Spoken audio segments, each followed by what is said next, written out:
garoonka Engineer Yariso Stadium ee Kisbanaadir ayaa maanta lagu wadaa in laga daaro shumaca tartanka xiisaha badan ee koobka General Daud fasal ciyaareedkana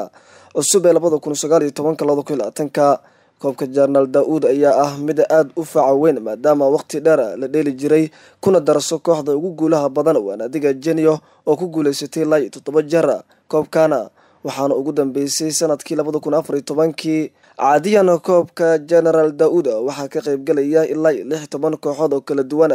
heerka koowaad iyo heerka labaad kooxda kubadda cagta Muqdisho City Club waa kooxda difaacanaysa koobkana iyadoo sanadkii la soo dhaafay ku guuleysatay xilli ay ka qaadeen naadiga Caawiya Maalin ee Horseeda ciyaarta koowaad ayaa lagu wadaa in lagu furo kooxaha gaadiidka iyo badbaado oo ku jira groupka A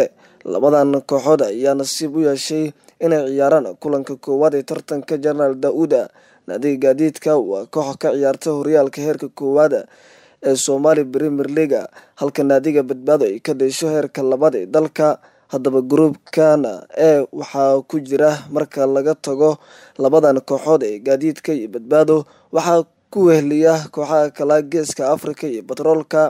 oo heshiiska kulanka tartanka waa General Daud kooxaha gaadiidka iyo FC badbaado ayaa galabtii ku balansan garoonka Engineer Yariso Stadium saacada la baasan doono waa 9:15 galabnimo xilliga geeska Afrika waana kulanka ugu xiisaha badan ee lagu daafuri doono maanta tartanka